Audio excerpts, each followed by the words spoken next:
Bismillahirrahmanirrahim. Bizim dinin ümumiyyətlə çox mühüm və əzəmətli deyərdim ki, mövzuları var.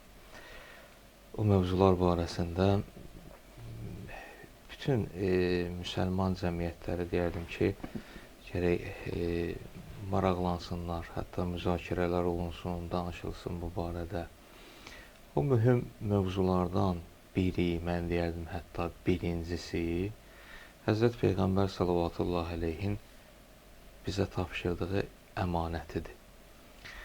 Çünki bu əmanətlər, hədisini istəyərdim, elə icazə versəydim, deyərdim onu, o hədisi. Hədisin əvvəli bu cürdür ki, Həzrət Peyğəmbər sallallahu əleyh buyurur, İnni tarikun fikumus səqələyn Kitaballah və itrəti əhli beyti Ma in təməssəktum bihima lən təzillu min bə'di əbəda və yaxud lən təzillu bə'di əbəda. Tərcüməsi belədir ki, Həzrət buyurur, əvvəl onu deyim ki, mötəbər bir hədisdir. İslam məzhəbləri arasında qəbul olunan mütəvatir bir hədisdir. Düzdür, orada bir cüzi bir fərq də var. Onunla işimiz yoxdur. Və hədisin buyurulma zamanı da iki ehtimal var ki, biri Həzrət Peyğəmbər sallallahu əleyhin ömrünün sonlarında və digəri də Həccətül Vidada. Özü bir dəfə yox, bir neçə dəfə Həzrət Peyğəmbər bu hədisi bir təkid olaraq və insanlar tərəfindən, müsəlmanlar tərəfindən həm əməl olunması üçün, həm qorunması üçün, müdafiə olunması üçün tapşırdığı bir məfhumdur, bir sözdür.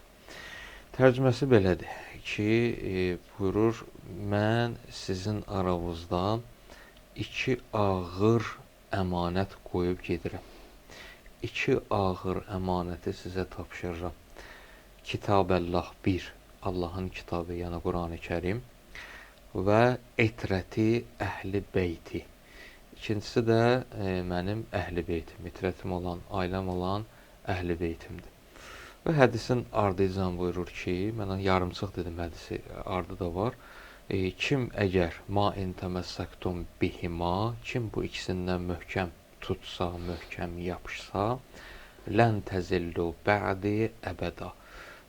Məndən sonra əbədi olaraq yoluna azmaz, zəlalətə düşməz, azğınlığa düşməz. İki əmanət, Həzrət Peyğəmbər tərəfindən bizə tapşırılan əmanət. Birincisi, əmanət belə bir şeydir ki, əgər insana tapşırılıbsa, verilibsə, onu mütləq qoruyub ta axıra qədər çatdırmalıdır. Nə əmanətə xəyanət eləmək düzgün sayılır, nə əmanətlə qeyri-insani rəftar eləmək düzgün sayılır, onu hörmətsizlik eləməmək filan. Bunlar hamısı öz yerində. Əmanət də çox mühüm bir şeydir.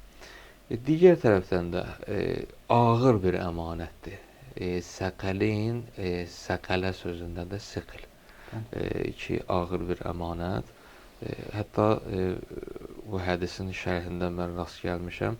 İki əmanətin ikisinin barəsində belə bir söz də deyirlər şərhlərdə ki, bir siqli əkbərdir, bir də siqli əsğərdir. Siqli əkbər Allahın kitabı Qurani Kərimdir. Siqli əsğər, yəni kiçik əmanət də Əhl-i Beyt əleyhissalamdır. Amma belə götürəndə deyərdim ki, bunların arasında Əhl-i Beyt əleyhissalamla Qurani Kərimin arasında məqam, mənzilət baxımından eləcə də bir görsənəcək dərəcədə fərq yoxdur. Məqam, mənzilət baxımından. Sadəcə olaraq bir dəstəsi, yəni Əhl-i Beyt əleyhissalam insandır, Qurani Kərimdə samitdir. Yəni kağız üzərində, ağ kağız üzərində yazılan Allahın kəlmələridir, ayələridir. Maraqlı tərəfi də budur ki, bəzi yerlərdə nəql olunanda bəzi səhabələr Peyğəmbər sallallahu əleyhdən bu hədisi eşidəndə onlar belə nəql edirlər ki, Həzrət Peyğəmbər o necə ki bir insan bir sözü danışanda onun indiki müasir zamanda bədən dilinə də baxırlar. Elə bil o dövrdə də səhabələr Peyğəmbər sallallahu əleyhin bu hədisi nəql eləyəndə onun elədiyi işarəyə baxıblar. və bugünkü alimlərimiz də o işarələri bir növ şərh eləyirində gəlir ortalığa həmin o dediyimiz məsələ çıxır. Məsələ də nədir? Həzrət Peyğəmbər sallallahu bir əli ilə işarə eləmədi ki, mən sizin aranızda 2 əmanət qoyuram. 2 əli ilə işarə elədi ki, mən aranızda 2 əmanət, ağır əmanət qoyub gedirəm. Bəli. Niyə görə? İndi məsələn şərh eləyəndə deyirlər ki, çünki əgər belə desəydi, Peyğəmbər özü qəsdən bu sözü, bu hərəkət eləyib, bu işarələr eləyib. Əgər belə desəydi, burada barmağın biri qısadır, biri uzundur. Barmaqların hansı ilə də göstərsəydi belə, bir əlin barmağı ilə fərq olacaqdı arasında. Amma 2 əlin eyni şəhadət barmağı ilə göstərməsi, yəni ikisi də birdir. İkisi də bir-birindən. Hətta hədisin sonunda da buyurur ki, ta gəlib Kevsər hovuzunda mənə qovuşana qədər bu ikisi bir-birindən heç bir zaman ayrılmazlar. Nə deməkdir? Bizdən istəyi budur Həzrət Peyğəmbər sallallahu aleyhi ki, bu 2 əmanətdən möhkəm yapışaq. Yəni, Quran-ı Kərim, Allahın kitabı bizim üçün, biz insanlar üçün bir həyat kitabıdır, bir yaşam kitabıdır.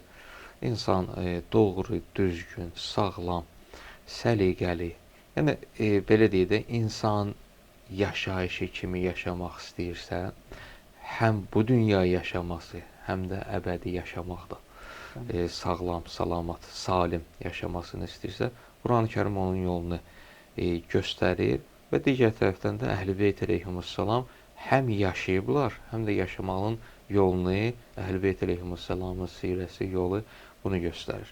Ki, biz məsələn, ola bilər hər hansısa bir ayəni Quran-ı Kərimdən oxuyarıq, onun üçün ayənin, belə deyək, mistaqı lazımdır da bizə ki, məsələn, görəsən kim bu ayəndə göstəriləni həyatda yaşayıb.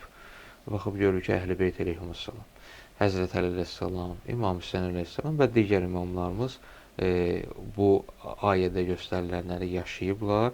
Bu da bizim üçün bir sirədir, bir nümunədir. Ki, düzgün, sağlam insan kimi həm bu dünyada, həm də axirətdə salim gedib axirətimizi, belə deyək, axirət mənzilimizə salim çatmaq üçün oradakı yerimizi, daha doğrusu yerimizin behişt olması üçün Quran-ı Kərimin göstərişidir. Bugün istəyərdim, Hacı, elə bu barədə danışaq. Amma bu 2 ağır əmanətin biri barəsində danışaq. Quran-ı Kərimin barəsində. Çünki zaman keçdikcə bizim böyüklərimizdən bu söz var, böyük ustadlardan, böyük alimlərdən, hətta hədislərdə də bunlar da qeyd olunub. İnna ənzəlnahu fi leylətil qədr, biz onu Qədr gecəsində nazil elədik. Biz bu cəhətdən baxanda ki, Quran-ı Kərim Qədr gecəsində Həzrət Peyğəmbər sallallahu əleyhə nazil olub 14 əsr bundan qabaq. Əgər 14 əsr bundan qabaq nazil olubsa, biz bu düşüncə ilə baxsaq, onda Quran-ı Kərimin bütün ayələri, sözləri, kəlmələri onda köhnəlmiş olar. Bugün bəzi irad tutanlar da deyərlər ki, məsələn, din insanı, Quran-ı Kərim insanı hara aparır? Keçmişə aparır, köhnəliyə aparır. Amma hədislərdə də qeyd olundu və böyüklərin də sözü budur ki, nəinki Quran-ı Kərim 14 əsr bundan qabaq nazil olub, hər il Qədr gecəsində Quran-ı Kərim nazil olur. Amma nə mənada? Bir dəfə nazil olub Quran-ı Kərim bütövlükdə Həzrət Peyğəmbər sallallahu aleyhin qəlbinə, amma hər il həmin Quran artmadan, azaldılmadan nazil olur. Nə mənada? Yəni, Quran-ı Kərim bir növ, indi məsələn, o telefonlarda, sadə misal bunu deyə bilərik də, proqramlar var, hər neçə müddətdən bir yenilənir. Quran-ı Kərimdə hər Qədr gecəsində zamanənin tələbatına uyğun, şəraitinə uyğun bir növ yenilənir. Bu cürdəsə bəlkə də hamının başa düşəcəyi şəkildə olar. Deməli, hər il Qədr gecəsində Quran-ı Kərim yenilənir, nazil olur və ona görə də köhnəlmir. Çox dahi şəxslər yaşayıblar tarixdə. Qeyri-müsəlman olsun, müsəlman alimlər olsun, dahiləri olsun. Hərəsindən də ən azından bir dənə söz məsəl üçün tarixdə qalıb da, indiki günümüzə qədər gəlib çatıb. Amma həmin sözü biz diqqət edəndə baxıb görürük ki, keçmişdə qalan bir sözdür. Qalıb keçmişdə, düzdür, dəyərli bir sözdür, amma keçmişdə qalıb bu söz. Amma yeganə bir sözdür Qurani Kərimin sözü, kəlməsi, ayələri ki, o hər bir zamanda yenidir. Elə bir ki, köhnəliyi yoxdur da. Ona görədir ki, Qurani Kərimdə Allah Taala öz ayəsi barəsində bu ki, kəlimətullah hiyəl uliya. Allahın kəlməsi o uca kəlmədir ki, hər bir zamana cavab verir. Hələ bu barədə istəyirdim Hacı danışaq. Qurani Kərimdən biz necə istifadə eləməliyik? Bir hədis də zehnimə gəlir, inşallah onu da deyərəm, çox danışmayım. Necə istifadə eləməliyik? Çünki Qurani Kərimin barəsində yenə deyirəm, iradlar da çoxdur, tarix boyu da olub, indiki zamanda çox da, hücumlar da çoxdur. Biz Qurani Kərimin tərcüməsini oxumaqla kifayətlənməliyikmi? Yoxsa ərəbcə oxumalıyıqmı? Və yaxud həm ərəbcə, həm tərcüməsini, həm də məsələn təfsirləri ilə maraqlanmalıyıq. Bu günlər məsələn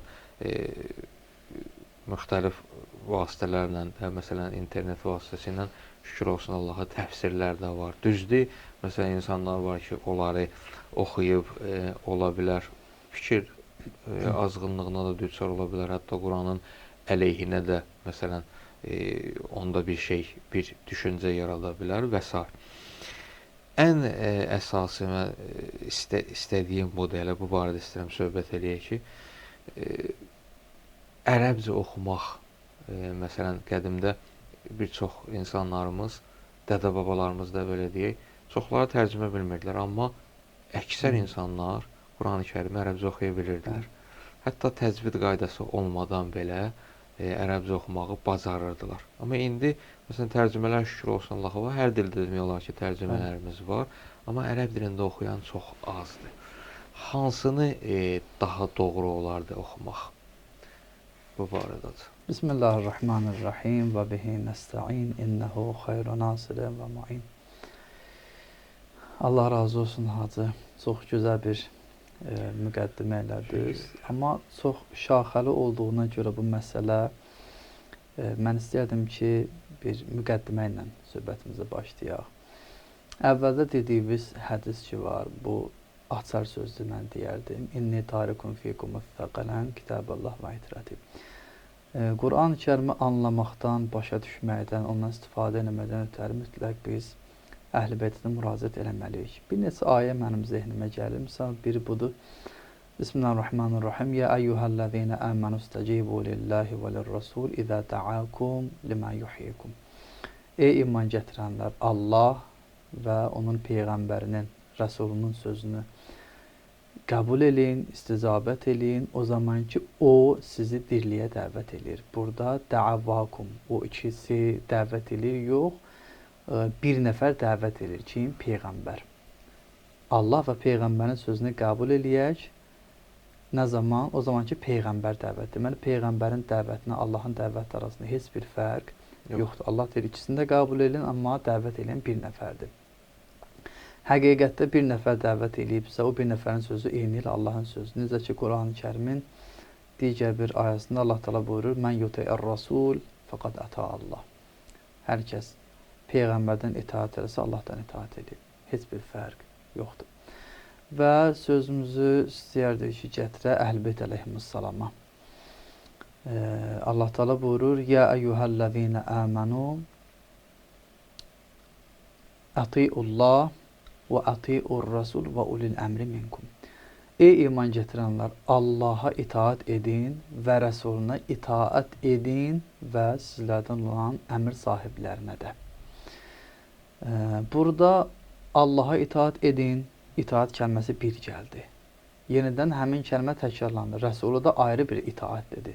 Halbuki itaat kəlməsinə belə baxanda ehtiyac yox idi. Çünki yəni bu cəhətdən götürsək ki, Peyğəmbərə itaat, eyni Allaha itaatdir. Deməli, Peyğəmbərə xüsusi bir itaat var. Allah ona xüsusi işarə eləmək istəyir ki, buna da diqqət eləyin. Amma ulil əmr deyəndə ki, hədislərdə gəlib ki, Əhl-i Beyt əleyhissalamdır. Çünki onlar Allahın və Peyğəmbərin itaəti qədər, itaəti vacib olan şəxslər idi. Onlar naqis bir hökm deyə bilməzdilər, səhv bir söz deyə bilmə. Allah yəni bunlardan tərif eləyir. Allah bunları tərif eləyir ki, yəni bunlar səhv eləməzlər. Çünki valideynə itaat deyəndə deyir, əgər şirkə dəvət eləsələr itaat eləməyin.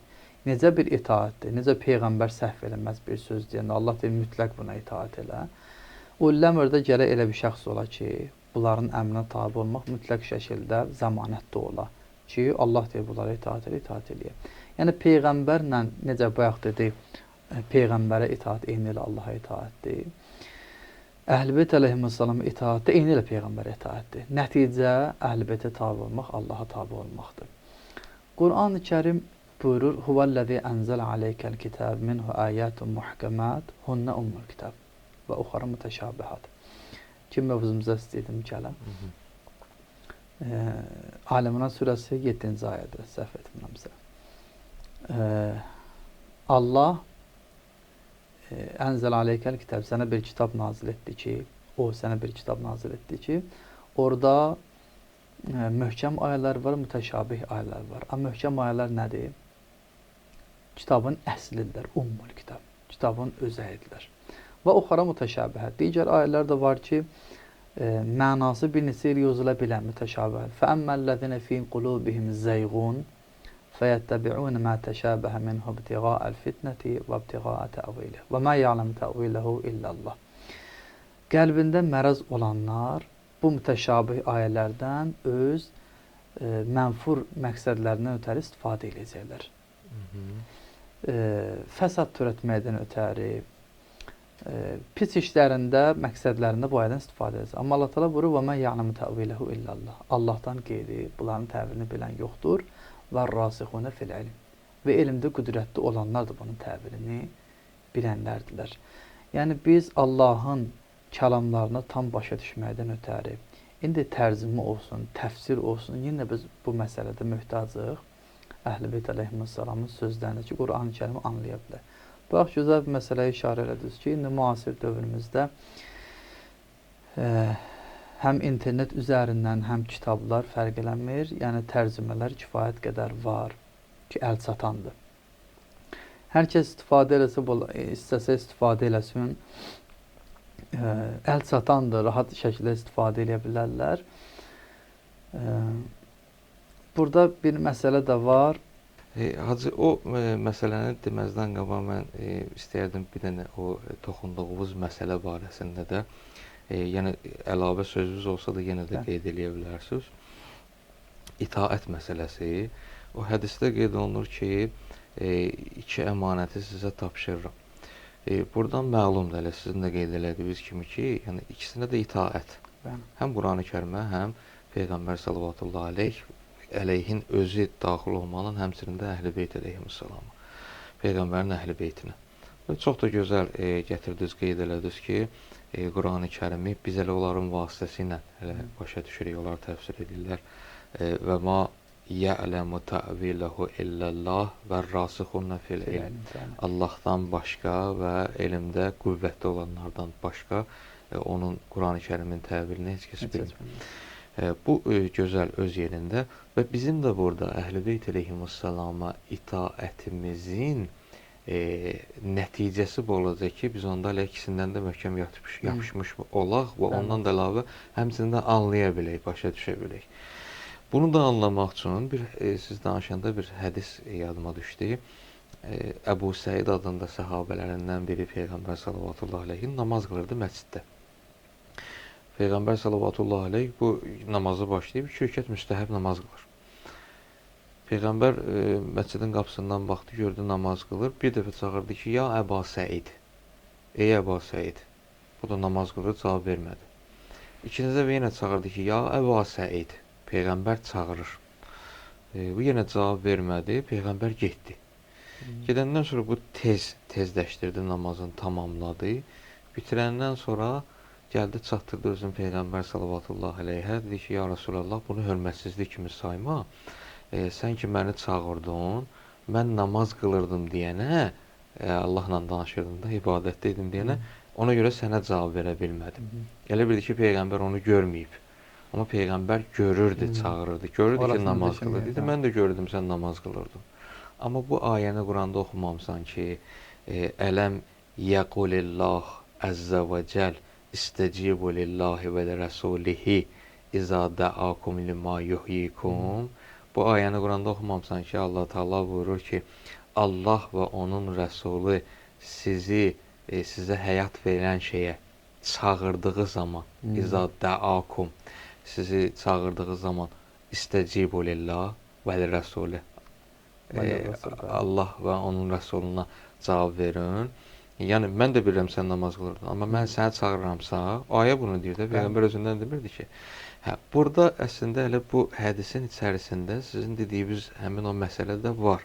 Sadəcə olaraq istədim hədisi də deyəm ki, tam o məsələni belə deyək də 30 dursun yerinə bu mənada. Nəsə əlavə eləmək istəyirsə bu barədə, burada mən belə başa düşdüm ki, o Səqələyn hədisində əsas hədəf içərisində hədəflərdən biri daha doğrusu itaət məsələsidir. Bəli. Bizim Əhl-i Beyt əleyhissalama və Allahın kitabına itaət eləməyimizin zəruriliyi. Buyurun hacı. Bir məsələni də qeyd edim. Hacı bayaq elə sual ki, bu cür oldu. Biz Qur'an-ı Kərim ərəbcədən oxumalıyıq, yoxsa tərcüməsini? Məlum məsələ tərcüməsi əlçatandır, amma ərəbcəsini oxumaq bizim üçün nə qədər faydalıdır. Hətta mövzular burada çoxdur. Məsələn, Qur'an-ı Kərimi oxuyanda görsən, biri avazla oxumaq istəyir ki, bir hədis var, Zəyyinul Qur'ana bi asvatikum. İndi fərz eləyək ki, bu hədis misal üçün zəif olsun və yaxud da digər tərəflərinə də baxsa, amma hər bir halda Qur'an-ı Kərimi gözəl oxumaq, Qur'anın gözəlliyinə digər bir gözəllik qatmış olur. Amma bir hədis ki var ki, bu səhihdir mən bildiyim qədər. Likulli şeyin hillətun və hillətun Qur'ani as-savtul hasan. Hər bir şeyin gözəlliyi olduğu kimi Qur'an-ı Kərimin gözəlliyi də onu yaxşı səslə, həsən, gözəl səslə oxumaqdır. Bu ki yerində, yəni gözəl oxumağın ki, heç bir iradı yoxdur, əksinə müsbət tərəfləri də var.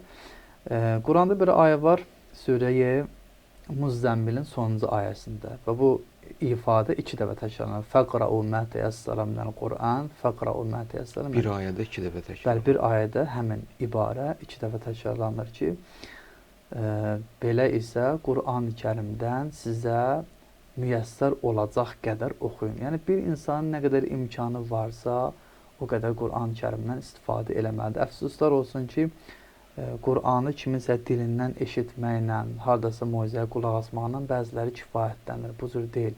Həzrət çox təkid edib. Hətta bir hədis var, hədisdə buyurulur. Mömin üçün rəva deyil ki, 50 ayədən az gün ərzində Qur'an-ı Kərimdən ayə oxumuş olsun. Quran bizi tədəbbürə dəvət edir. Bu bizim üçün bayaq qeyd elədiyimiz kimi həyatı bir dənə kitabdır. Bir məsələni də deyim, qoy elə inşallah bununla sözümü yekunlaşdırım, sonra inşallah buyurarsınız. Quran-ı Kərim buyurur, Ələ ya'ləmu mən xalaq və huvəl latiful xabir. Xəlq edəndən daha yaxşı kim tanıya bilər? Yəni, hər bir şeyi icad eləyən, xəlq eləyən, yaradan onu ən yaxşı bilicisidir. Quran-ı Kərimin köhnənməməyi bir yana ki, bəziləri deyir, 1400 il bundan öncə nazil olub, biz həmin insanıq. Bizim ehtiyaclarımız həm mənəvi cəhətdən, həm cismi və yaxud da hər bir tərəfdən biz ehtiyacımızı heç vaxt tam şəkildə anlayaq. İnsan həqiqəti açılmayan bir dənə məxluqdur. Və bunu Allahdan yaxşı da Quran-ı Kərim Mülk surəsində buyurur ki, heç kim bilə bilməz. Və huvəl latiful xabir. O lətif və çox xəbərdardır. Xəbirdə insanın bütün ehtiyaclarını Allah gözəl şəkildə bilir.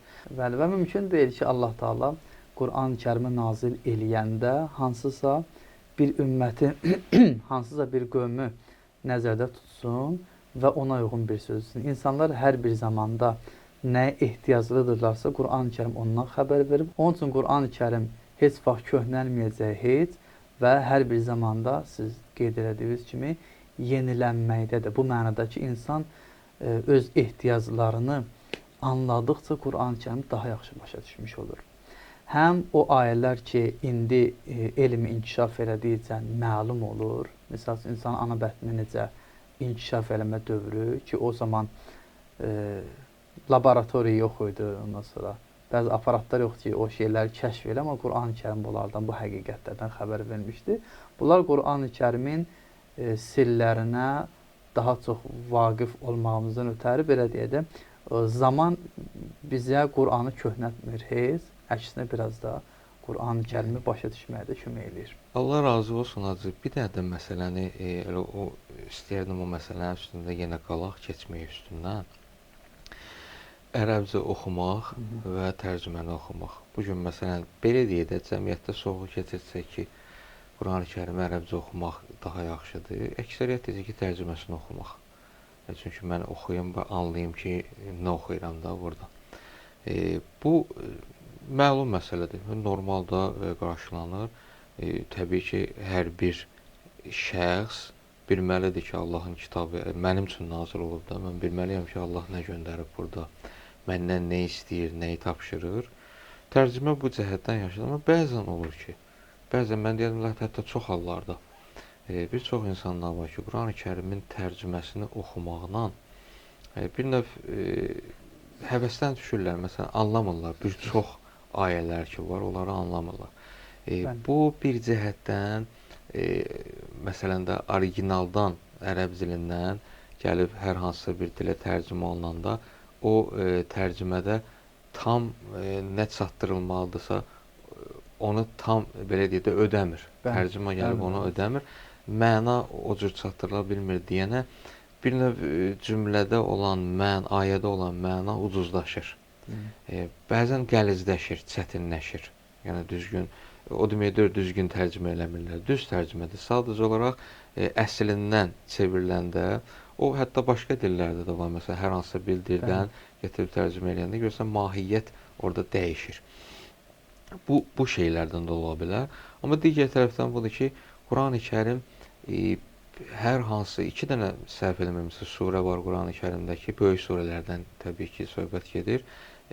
O bir mövzuda danışılıb. Biri Nuh peyğəmbərin Nuh surəsidir. Bir də Yusif surəsidir. Ondan qalan surələrdə adı ilə də bağlı olsa belə, baxırsan ki, həmin adından 1 dənə, 2 dənə, 3 dənə ayə var. Məsələn, Bəqərə surəsində Bəqərə ilə bağlı bir neçə dənə ayədir. Amma nə qədər mövzulara toxunub. Danışır, məsələn, bir mövzudan danışılır, 2 ayə, 3 ayə, 5 ayə, birdən-birə mövzu dəyişir, tamam başqa istiqamətə yönəldir. Bu da bir növ oxucu, belə deyək, oxuyan insan öyrəşib ki, məsələn, hər hansısa bir mövzunu götürübsək, daha kitabın sonuna qədər həmin mövzunu tamamlasın. Amma yoruculuq buradan başlayır ki, ayə gəlir, bir mövzudan danışır, keçir dərhal başqa bir mövzuya. O bir növ oxucunun özünü də yorur və həvəsdən də salır və məna baxımından da bir şey anlaya bilmir. İndi buna görə onda hər bir insan belə çıxır ki, gəlib onda həm ərəb dilində öyrənsin, həm tərcüməsini öyrənsin, həm də təfsirləri öyrənsin. Bax, necə eləyək ki, bu insanlar gəlsinlər, ümumiyyətlə də insanların əksəriyyəti, hamısı, mən deyərdim, gəlsinlər, Quran-ı Kərimi anlamaq üçün hansı metoddan istifadə eləsinlər ki, Quranı anlasınlar? Allah razı olsun Hacı. Çox önəmli məsələdir. Çox vacib məsələdir. Ki, bu barədə çox danışılmalıdır. Yəni, insanların tələbatı olduğu bir dənə məsələdir. İnsanlarda sual doğuran bir məsələdir ki, bu mütləq gələ həllini cavablandırırlar.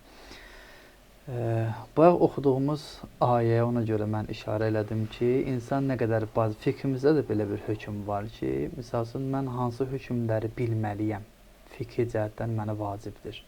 Misal, mən alverçiyəmsə, müzaribədir və yaxud da digər məsələləri bilməyim vacibdir. Yox, mən başqa bir işlə məşğulamsa, mənə o məsələni öyrənmək vacib deyil. Namazda o məsələlər ki, adətən mənlə rastlaşa bilirəm, onları öyrənməyim vacibdir. Amma mənə vacib deyil ki, misal üçün, tacirin məsələlərini bilim və yaxud da digər. Quran-ı Kərimdən də insan nə qədər bacarırsa, nələr ki, ona lazımdır, bunu gələ bilə. Əslində, mən deyədim, hər bir şey lazımlıdır, önəmlidir, vacibdir. Amma kimizə imkanı yoxdursa, müəyyən qədər ki, gücü çatır, onu bilməyi zəruridir. Yəni, insan onun üçün nazil olmuş bir kitab, onun ehtiyaclarını ödəyəcək məsələləri bir ömür boyu bilmirsə və oxumursa, çox böyük bir dənə eyibdir. Yəni, Qur'anı ruhani, dindar filankəs oxumalıdır, çox batil və yersiz bir fikirdir, bəli. Qur'an-ı Kərimin ərəbisini, orijinalını belə deyək. Necə ki, Quran-ı Kərim buyurur, İnnə ənzəlnəhu Qur'anən ərəbiyyən ləalləkum təqilun. Biz Quranı ərəbcə nazil etdik ki, siz onun barəsində düşünəsiniz. Onun ərəbi ifadəsində o qədər məsələlər var ki, hər bir dilə tərcümə olsa, müəyyən qədər onu bəzi yerdə 10-1, 100-1, nə bilim, neçədə birsə, onun anlamını, məalını ifadə edə biləcək. Amma mümkün deyil ki, tam şəkildə o fikri bizə çatdırsın. Yəni, Quranı ərəbcə bilmək tam mükəmməl bir şeydir ki, dərindən nə qədər istəsən vara bilirsən, sənə bir açar rolunu oynayır. Çox zəngindir, bəli. Və Quran-ı Kərimin ərəbcə oxunuşunun özünün ləzzəti, bütün müsəlmanların vahid bir oxunuş olaraq hamısı eyni qiraəti eləməyinin gözəlliyi, necə ki, namazı ancaq ərəbcə qıldıq, digər bir dildə qılmalı deyilik. Burada bir vəhdət var. Bu cəhətdən bir Həzrəti Cəbrailin nazil etdiyi, Peyğəmbərin həmin kəlmələri oxuduğu kimi biz Quran-ı Kərimi oxuyuruqsa, bunun biz əlbəttə həm də hikmətini bilmirik. İndi bu cəhəti yerində və biz bilmirik ki, orada bizim üçün tələffüsündə nə qədər gözəllik var. O adi misal üçün Surə Nəsdə ki, Allah Teala vəsvəsədən danışır və orada sin hərfindən 10 dəfə istifadə edir ki, vəsvəsə də bir sözü asta şəkildə kimisə qulağına deməyə deyirlər. Allah orada 10 dəfə sin hərfindən istifadə edir. Sanki insan oxuduqdan o auraya düşür. Bu heç bir dildə tərcümə olunası bir məsələ deyil. Surədə bir dənə fısıltı var. Fısıltı var, bəli. Allah Teala hərfi ilə, ifadəsi ilə belə mövzunu sənə çatdırmaq istəyir. Və yaxud da bir daha məsələ gəlib onda deyim. Həzrət Yusuf əleyhissalamın quyuya düşmə məsələsində deyir ki, fi qayabətil cubb. Sanki o quyuya düşərkən olan səsi Allah Teala bizə çatdırmaq istəyir. Bunun bu ecazkarlığı da var, gözəlliyi də var və bayaq bir məsələni dediniz. Əslində o məsələnin içində bir gözəlliyi var. Nəinki yoruculuq mən deyərdim. Bunu ustadlardan birini əlbəttə eşitdim. O məsələ diqqət eləməmişdim. Siz dediniz, elə zehnimə gəldi. Allah Teala bir mövzunu tamamlayıb kənara qoymur. Quran-ı Kərimi oxuduqca Allah təkrar edir. Həzrət İbrahim əleyhissalam məsələsi, Həzrət Musa əleyhissalamın əsasının məsələsi, bir surə Şuradadır, bir surə səhv etməmsə Ərafdadır, digər surələrdə Allah da Tahadadır misal üçün. Allah Teala istəyir ki, həm biz eyni mövzu, o adətən insan düz yol gedəndə yorulur da, görsən, enişli yoxuşdur misal üçün, döngəli yollar olanda insan çox yorulmur. Allah Teala görsən göydən danışır, axirətdən danışır, Peyğəmbərlərin hekayəsini danışır, halal halından danışır, cənnətdən danışır, cəhənnəmdən danışır, mələklərdən danışır, iman gətirməmiz, əqidəvi, əməli məsələlər. Allah Teala bizim psixologiyamızı bilir də, biz yorulmuruq bundan. Və həmçinin də Həzrət İbrahim əleyhissalam məsələsini gəlib oxuyuram, o bəqərədə qalmır mənim üçün. Gəlir Allah başqa surədə yenə deyir, və iz qalə İbrahimu, surəmsə İbrahimdə. Sonra digər bir surədə həm o təkrarçılıq bizim üçün yenidən o məsələ barəsində düşünməmizə səbəb olur, həm də ki, yoruculuq aradan gedir ki, məsələlər müxtəlif olur və insanın da əslində zehnini açır. Allah Teala deyir ki, insanın baxışı biraz geniş olmalıdır. Mesela Allah göydən danışır, yerdən danışır, Peyğəmbərdən danışır, adi şəxslərdən danışır. Bu ayə necə oldu acı? İnna ənzəlnahu Qur'anan ərəbiyyən ləəlləkum təqilun. Onu biz Quranı ərəb dilində nazil edirik ki, bəlkə düşünəsiniz.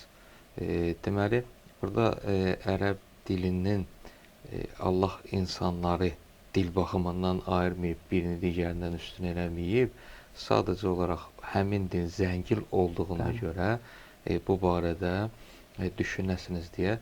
Burada bir növ o namazı belə deyənlər var da ki, məsələn, öz dilimizdə qıl. Məsələn, sən rus dillisən, rus dilində qıl.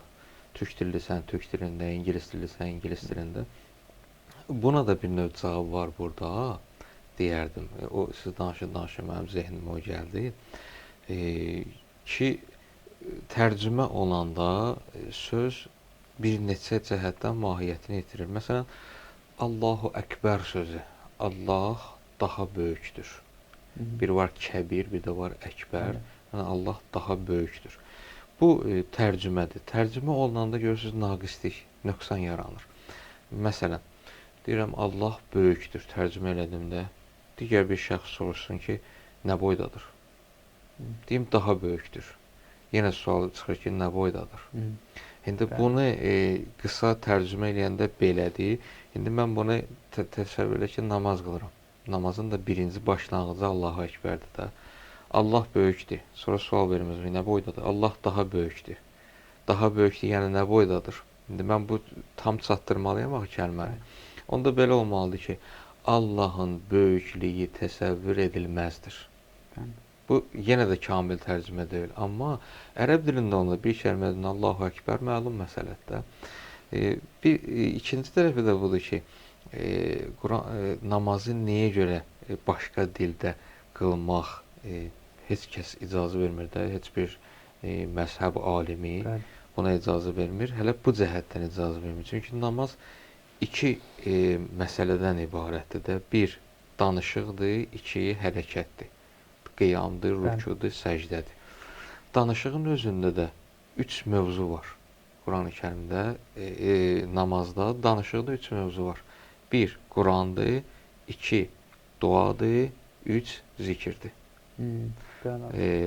Zikirlər, rükuda, səcdədə, Subhanallah dediklərimiz zikirlərdir. Quran da hansıdır? Oxuduğumuz birinci, ikinci rükətdə həmdən surədir. Bir də duadır, dua eləyirik. Bu 3 hissədən ibarətdir danışıqlarımız. Əgər o 3 hissədən biri Qurandırsa, onda yenə də, hətta zikirlərin özü də Quran-ı Kərimdən götürülməkdə, baxanda Quran-ı Kərimdə Subhan Rəbbiyəl əzim və bihəmdi, oradan götürülüb deyənə, yenə də tərcümə eləyəndə, öz dilimizdə qılsa, o tərcümə həmin məna ki, çatdırılmalıdır, onu çatdırmayacaq, ödəməyəcək deyənə, ona görə öz dilimizdə ibadəti, namazı qılmağımız düzgün deyil bu cəhətdə. Hacı, bir daha təşəkkür edirəm. Doğrudan da qeyd elədiyiniz kimi biraz ağır mövzudur. Amma mühüm mövzudur, mən deyərdim. Bu elə tərcümə məsələsi də, həmçinin elə ərəb dilində oxunması da, Quran-ı Kərimin özünün də bir, necə bəzi insanların aurası var, xoş aurası var, müsbət. Bəzi insanların mənfi aurası var. Quran-ı Kərimdə təbii ki, mənfi aura yoxdur. Bilmirəm, ona termindən elə zehnimə gəlmir, necə deyilir, Quranın fəzası mı deyilir, tərsi dahiyyəsi. Bu, təbii ki, Quran-ı Kərim ərəb dilində oxunanda, yəni orijinal ayə nə cür nazil olubsa, o cür oxunanda, sonra tərcüməsini eləyəndə, həmin vaxtı daha çox, mən deyərdim ki, təsir dairəsi çox olur. O, ustadlardan bir nəfər yaxşı bir misal demişdi. Deyir ki, bugün, məsələn, günümüzdə çoxdur tərcümə eləyənlər var ki, mütərcimlər bir neçə tərcümə var bir dildə. Məsələn, Azərbaycan dilində neçə nəfər Quran-ı Kərimi tərcümə eləyib. Burada deyir, tərcümə eləmək üçün bir neçə şeyi bilmək, fənni bilmək, özü mükəmməl bilinməsi şərtdir. Təkcə ərəb dilinin ta xırdalıqlarına qədər bilinməsi kifayət eləmir. Çox gözəl də bir misal çəkirdi. Deyir, elə bir ərəb dili Quran-ı Kərimə daxil olmaq üçün bir açardır. Amma o demək deyir ki, sən Quran-ı Kərimə daxil olub, hər şeyi bilə bilərsən, ayənin, Quran içərisində nələr var. Açar əlində var, ərəb dilidir. Daxil ola bilirsən. Amma ondan başqa elmlər də lazımdır, ərəb dilindən başqa.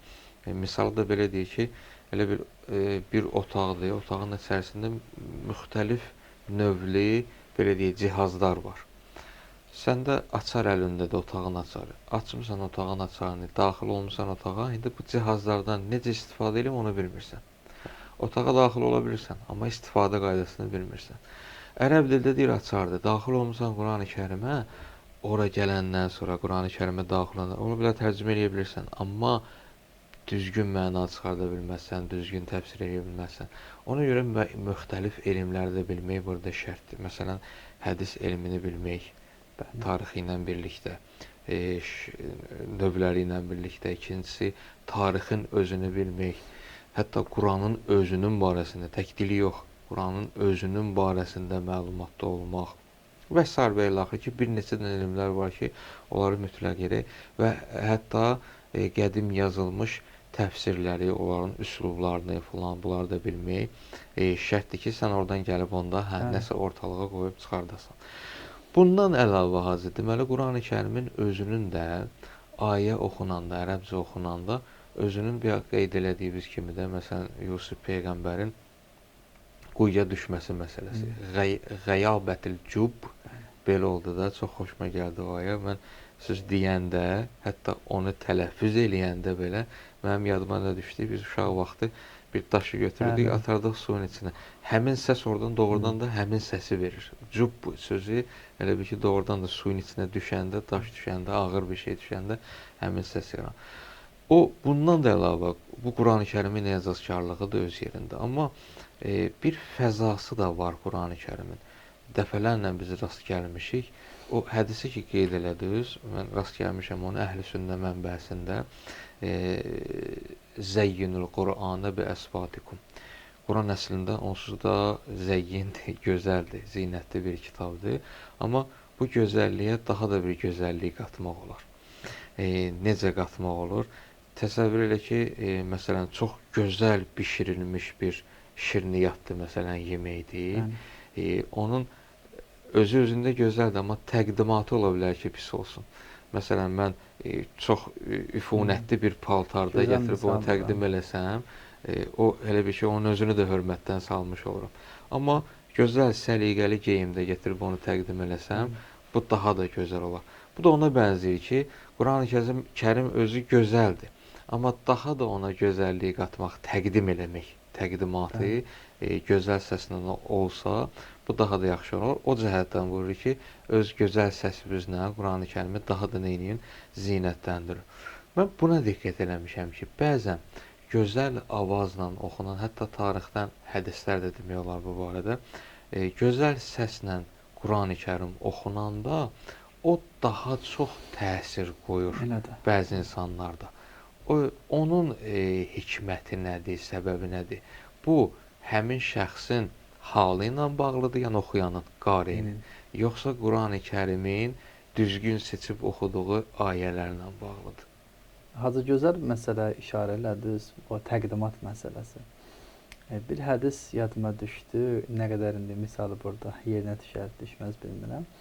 Deyir, dostumun ən yaxşısı səhvimi mənə hədiyyə eləyəndir. Yəni, insan səhvi elə gözəl şəkildə deyər ki, insan səhvi insana deyirdən narahat olur. Amma insan bəzən ona xoş təsir edir ki, bu mənim filan səhvimi dedi ki, mən onu düzəldəm. Amma səhv də düzgün şəkildə deyilməsə, o bir fayda. Yəni, hətta səhvin özünün deyilməsi bəzən insana müsbət təsir edə bilər.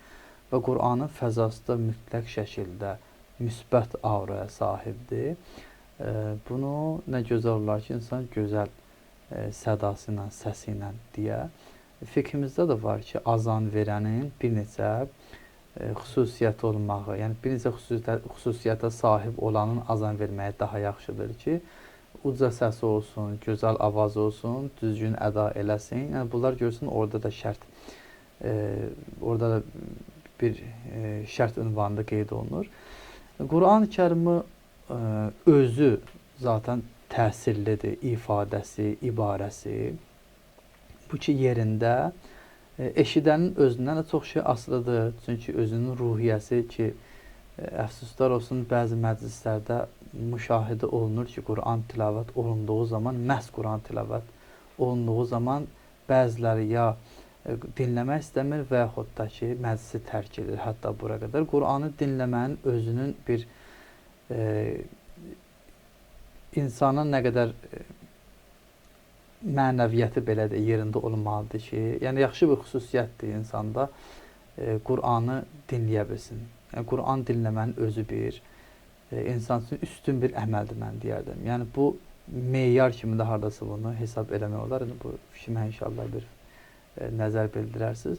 Qur'an-ı Kərimi oxuyanın ruhiyyəsi də mütləq təsir qoyur. Misal üçün, insan xoş təəssüratlı olanda, xoş ab-ı havada olanda görsən, danışanda digər tərəfə təsirləmiş olur. Hətta, misal üçün, özümüzdə də bu şey olub da. İnsan çox qəmgin olanda, birinə bir söz deyəndə onun öz narahatçılığını qarşı tərəfə də görsən keçirdə bilir. Misal görsən bir nəfər bir dənə bir kəlmə söz deyir, sənə o qədər təsirli. Niyə? Çünki o nigarançılığı keçirdi. İnsanın öz əhval-ruhiyyəsi mütləq təsirlidir. Onu gözəl avazla çatdıranda da mütləq ki, təsirin üstünə əlavə bir təsir gəlir. Yəni dinləyicinin özünün o dinləməsində hardasa o da bir təsirlidir. Orada da bir rol var. Oxuyan da gərək avaz yerində olar. Quran-ı Kərim ki, mütləq mənada təsirli bir Allah kəlamıdır. Bu iki yerindədir. Qalır iki tərəf, oxuyan və dinləyən. Oxumaqla qarşı tərəfdə, yəni tarixdə də olub belə hadisələr çox olub ki, bir ayəni digər bir şəxs avazla oxuyub, ona təsir qoyub. Bu Quran-ı Kərimin belə deyək də muğamlar üstündə qarilər bundan istifadə edirlər ki, o muğamlar üzərində oxuyurlar. Bu Quran-ı Kərimin istənilən bir ayəsini və yaxud istənilən bir surəsini neçə muğam var acı? 7 muğam. 7 muğamın hamısında oxumaq olar, yoxsa hər hansı bir surədir və yaxud hər hansı bir mövzuda olan ayədir ki, onu yalnız məsələn səba muğamında və yaxud digər muğamda oxumaq olar. Yoxsa ümumiyyətlə hamısında oxumaq olar. Burada diqqət olunmalıdır ki, ayənin mənası sənə nəyi çatdırırsa, hansı halı sənə bəxş eləyirsə, məsəl üçün səba qəmgin muğamdır, Secah da həmçinin. Nəhavənd biraz, yəni onun tam əksidir. Məsəl üçün Hicaz adətən deyirlər ki, əmr, hökm olan ayələrdə oxumuşsun. Azanın özü ki, çağırışdır, hökm var orada. Onu Hicaz muğamı və yaxud da Ras muğamı üzərində oxuyurlar. Da bunu səba ilə məsəl üçün o qəmgin formada Allahın hökmlərini çatdırasan, o düzgün hesab olunmaz. Amma görmüşəm məsəl üçün bir qari bir ayəni səba ilə oxuyub, digər onu başqa bir muğamla oxuyub. O da yəni sən hansı halla onu çatdırmaq istəyirsən, sənə hansı təsiri bağışlayır, o da mühüm məsələdir. Bir dənə vacib məsələ var, mən istəyirəm ona da işarə eləyim. Quran-ı Kərimin avazla oxunması, məqam deyirlər, yəni bizdə muğam kimi ifadə olunur.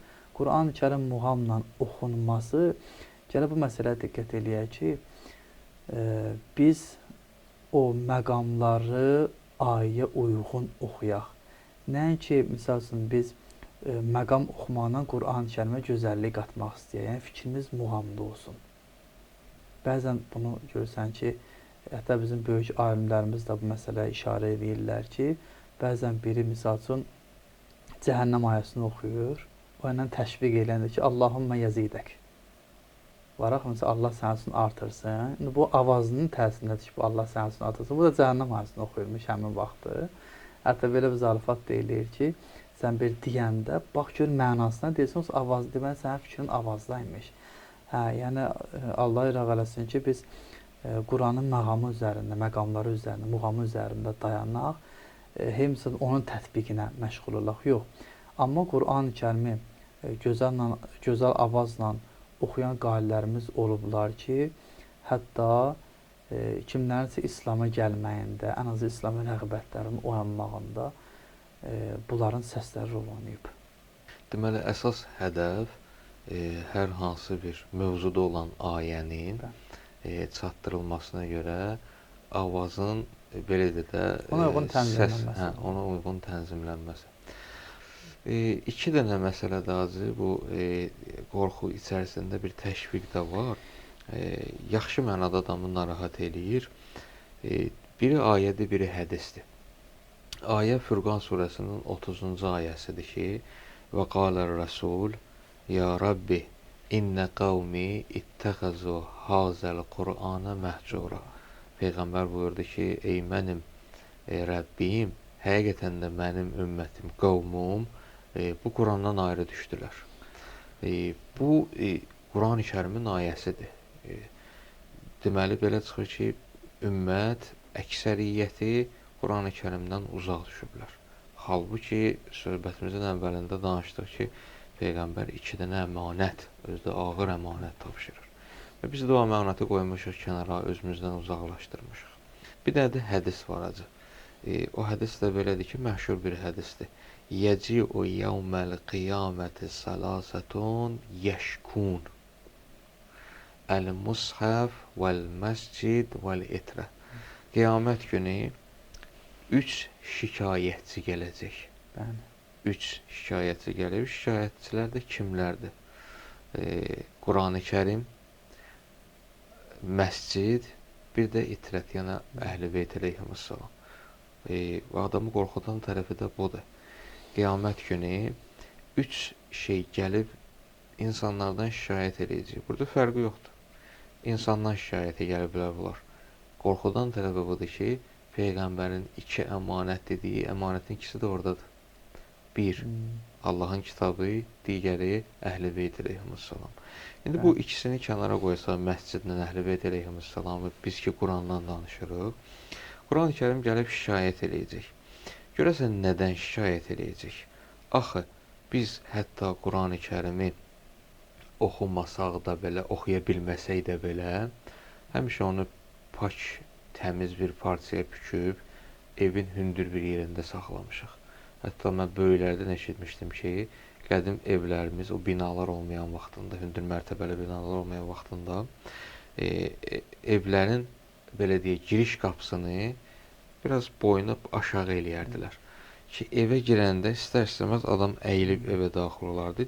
Niyə görə? Çünki hər bir evdə Quran var idi və Quranı hündür bir yerə qoyurdular. Evə girəndə, yəni istər-istəməz təzim eləyib daxil olurdular. Və hətta böyüklərdən bunu da eşitmişəm ki, şikayətlərdən, hədisdə şikayətçilərdən ikincisi də məsciddir də. Heç kəs məscidin günbəzindən evini hündür tikməzdi. Niyə görə? Allahın evinə, məscidə hörmətsizlik olmasın deyənə. İndi Quran-ı Kərimdən ki, söhbət gedir. Quran gəlib şikayət edəcək. Axı, biz hörmətsizlik eləməmişik. Niyə görə Quran-ı Kərim bizdən şikayət edəcək? Burada baxanda, biraz dərindən baxanda, 2 dəstədən, əsas 2 dəstəyə bölünür. Biri, Quran-ı Kərimdən müxalif olanlardan şikayət edəcək. Burada biz sevinərik ki, o bizdən şikayəti yoxdur. Amma ikinci tərəfdən, əhlindən də şikayət edəcək. Görəsən nədəndir? Müxaliflərdən şikayəti nədir? Məsələn, o şəxslər ki, Quran-ı Kərimi qəbul eləmədilər. Və yaxud o şəxslər ki, gəldilər Peyğəmbər salavatullah aleyhə, kimə ki nazil olmuşdu Peyğəmbərə, ona sahir dedilər, divanə dedilər, sehirbaz, şair dedilər və s. Bu cür sözlər dedilər. Və yaxud Quran-ı Kərimin barəsində də ki, keçmişdəkilərin nə idi? Dastanıdır, uydurmalarıdır, əsatirul əvvəlindir. Və yaxud da dedilər ki, bəşər sözüdür. Bunlar təbii ki, müxaliflər. Və yaxud Quran-ı Kərim oxunanda özləri qulaq asmırdılar, bir yana qalsın. Gəlib hətta o birisiləri qulaq asanları da qoymurdular ki, la təsmə'u lihazəl Quran. Bu Qurana qulaq asmıyor. Bunlar müxaliflərdir Quran-ı Kərimdən. Hətta zamanı biraz bu tərəfə gətirsək, bəzi yerlərdə o azğın insanlar ki, gəlirlər məsələn Quran-ı Kərimi yandırırlar filan. Bunlardan şikayət edəcək, məlum məsələ. Amma dəhşətli tərəfi bu tərəfidir. Ki, Quran-ı Kərim gəlib əhlindən, əhli deyəndə bizdən məsələn, gəlib şikayət edəcək. Şikayətin də mövzusu nədir? Mümkündür. Ola bilər gəlsin, şikayət eləsin ki, mən oxunmaq üçün, Quran sözünün mənası ilə budur da, oxunmaq üçün nazil olmuşam. Ay Allah, məni oxumadılar. Nə qədər insan var ki, Quran-ı Kərim oxumur. Ola bilər ki, bundan şikayət eləsin ki, ilahi, məni oxudular, amma mənasını bilmədilər. Ola bilər bundan şikayət eləsin ki, ilahi, oxudular, mənasını da bildilər, amma əməl eləmədilər. Oxuyub əməl eləmədilər. Ola bilər bundan şikayət eləsin. Ola bilər bundan şikayət eləsin ki, ilahi, sən məni nazil eləmişdin ki, mən olaraq məni oxumaqla, əməl eləməklə xoşbəxt olmaqlarına vasitə olam, amma onlar məndən fal kimi istifadə elədilər. Sən məni nazil eləmişdin, onlar məni oxusunlar, amma onlar məndən belə deyək, gəlin köçürdəndə, qız köçürdəndə, nə bilim, əskər yola salanda ancaq belə deyək, tutdular xeyir işlərində filan. Məndən and kimi istifadə elədilər, gətirib nə bilim tövbə eləmək üçün istifadə elədilər. Halbuki mən buna görə nazil olmamışdım. Ola bilər bundan şikayət eləsin ki, ilahi sən məni göndərmişdin ki, mən bütün insanları xoşbəxt eləmək üçün dərslik vasitəsi olam, amma məni başqa fənləri gətirib dərslik mədrəsələrə, məktəblərə, təhsil ocaqlarına salmaqla məni oradan çıxartdılar. Bu günləri, məsələn, qərb nəşrimiz yoxdur. Şərqdə, yəni müsəlman ölkələrində, indi hamısında da olmasa, əksəriyyətində baxın, məktəb dərsliklərində əvvəl var idi. Amma indi Quran-ı Kərim dərsliyi yoxdur. Və ola bilər Quran-ı Kərimin şikayəti biri də bu olsun. Hər bir halda hər iki dəstənin ikisindən də şikayət edir. Bu insana biraz qorxudur. Amma qorxunun içərisində bir də məsuliyyət var. Məsuliyyət də hər bir insan bu cəhətdən məsuliyyət hiss eləməlidir ki, əgər Quran gəlib məndən də şikayət eləyəcəksə, o şikayət baş verməmiş, həmin gün baş verməmiş, o elə mən o şikayət olunan şəxslərdən olmayayım da. Quran-ı Kərimi oxumağı, öyrənməyi, məsələn, hədisdə var, Həzrət Peyğəmbər sallallahu aleyhi buyurur ki, xayrukum mən təalləməl Qur'ana və əlləməhu. Sizin ən yaxşılarınız kimlərdir? Quranı oxuyan, öyrənən və onu öyrədən. Hətta şikayətin biri bu da ola bilər ki, özləri öyrəndilər, amma başqalarına öyrətmədilər. Bu şikayət biraz insanda məsuliyyət yaradır ki, insan özü Quran-ı Kərimi öyrənsin. İstərdim Hacı bu barədə həm müzakirələrimiz olsun, həm danışaq, həm özümüz faydalanaq, həyatımızda tətbiq edək. Həm də elə Allah köməyimiz olsun sizin də ki, bu çəkiliş vasitəsilə ola bilər kiminsə suallar da mümkündür, ola bilər baxanlar suallarını da qeyd eləsinlər. Ümumiyyətlə Quran-ı Kərimin barəsində bundan bu tərəf elə bu gün olmasın söhbətimiz, davamiyyətdə olsun inşallah. Çünki o qədər Quran-ı Kərimdə həm şirin, həm faydalı, həm bizim həyatımız üçün hər bir sahədən, istər psixologiya sahəsi olsun, istər fəlsəfə sahəsi olsun, müasir elmlərdir, amma müasir elmlərin hansından olur olsun belə, hər bir şeydən, demək olar Quran-ı Kərim hamısına cavab verib. Bütün elmlərin də mənbəyi Quran-ı Kərimdə də əlləməl insana mə ləm yələm. Tibyənə li kulli şeydə deyir. Bəli, hər bir şey bəyanı Qurandadır. Bəyanı, izahı Quran-ı Kərimdədir. Və elmlərin də mənbəsi Quran-ı Kərimdədir. Elə biz o mənbəyə başvuraq, elə ondan möhkəm yapışaq da. Hacı, siz bu məsələni Quran-ı Kərimin şikayət etməsi qiyamət günü həm müxalifindən, həm Allah ilə eləsin, əhlindən ki, inşallah biz onlardan olmayaq. Bir şey zehnimə gəldi, bunun qorxulu tərəfi var, məsuliyyət daşıyırıq. Bu məsələdə ağır tərəfini qeyd elədi ki, həqiqətən insan bundan qorxu keçməlidir. Amma nə üçün bu məsuliyyət bizim boynumuzda var? Allah niyə bizim boynumuza məsuliyyət qoyur? Adətən görürsən, uşaq biraz valideynindən incik qalır. Niyə? Ona əldəymə bunu eləmə, narahat olur. Halbuki bilmir ki, onun xeyrinə bu şeyi istəyir və onun ziyana uğranmasından ötəri valideyn çalışır da. Yoxsa valideynin nə məqsədi var ki, uşaqdan bir şeyi əsirgə, əksinə hər nə varsa uşağına fəda eləyəndir. Xayrukum mən təalləməl Qur'an və alləmə. Bir ayə yadıma düşdü siz söhbət eləyəndə. Və ləqad kərramnə bəni Adəm və həməlnəhum fil bərri vəl bəhər və rəzəqnəhum minət tayyibət. Allah Teala buyurur ki, biz səni kəramətli bilib, səni kəramətli eləyib və sənə pak olan ruzilərdən vermişik. Biz razı deyilik ki, sən özü alçaldasan. Ləqad xalaqnəl insənə fi əhsəni təqvim. Summa radadnahu əsfələ səfilin. Biz onu ən gözəl potensialla, ən gözəl biçimdə yaratmışıq. O gedib alçaqların alçağı oldu, əsfələ safilin oldu. Allah Teala bizim məqamımızı yüksək görür. Allah bizim səadətimiz olan Qur'andan istifadə eləməyimizi bizə vacib buyurub və ondan aşağısına da razı deyil. Bu əksinə bizə dəyər verməkdir. Nəinki Allah bir məsuliyyət bizim boynumuza qoyub. Yəni sırf o baxışdan baxmasaq məsələyə, bu məsələ bizim üçün fəxarətdir, fəxrdir ki, Allah Taala məxluqatı arasında məni seçib, məni kəramətli eləyib.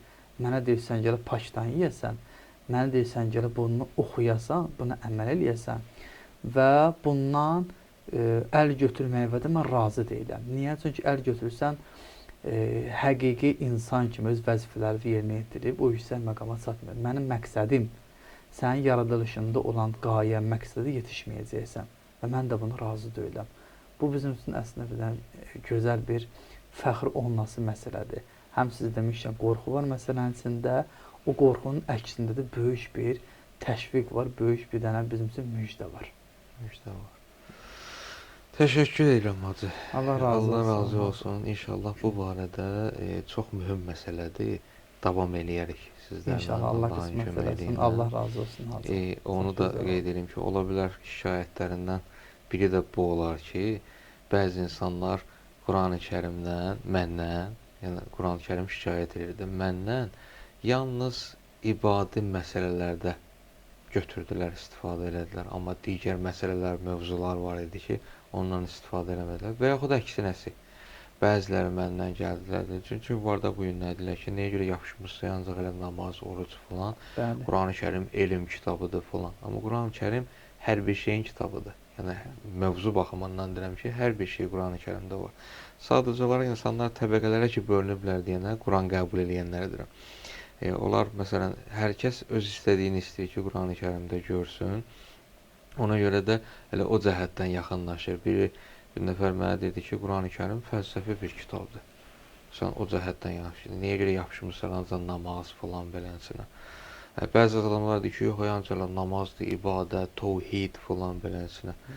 Yəni, kim belə deyir də, hər kəs öz belə deyir, yoluna uyğun, öz elminə uyğun. Tibb sahəsi Qurani-Kərimdə var. Neçə dənə ayələr var ki, tibbdən danışıb. Fəlsəfəsi var, psixologiyası var, tarixi var.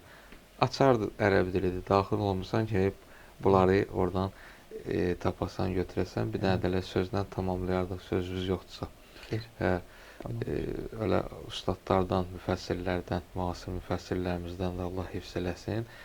Onun sözüdür, deyir ki, Qurani-Kərim Allahın bir dənə içərisində hər bir şeyi olan bir süfrəsidir. Süfrədə hər bir nemət var. Səndən də istək budur ki, gəl bu süfrədən istifadə elə. Nə istəyirsən var. Yəni, bugün zehninə gələn, gördüyün və görmədiyin hər bir nemət bu süfrədə var. Sən sadəcə gəl bir qırağında otur, bu süfrədən istifadə elə. Amma öz yeməyi gətirib ora qoyma.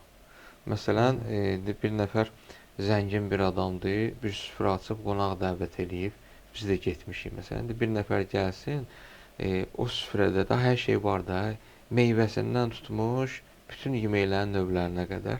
Sən də bu tərəfdə 2 dənə yumurta vurub qayğanaq eləmişsən, gətirib qoymusan, o adamı necə baxarlar? Yəni, yaxşı baxmazlar ki, hörmətsiz deyildi, gətirdi, bu zəng süfrədə var da, istəsəydin qayğanaq da verərdi sənə, halbuki o da var orada.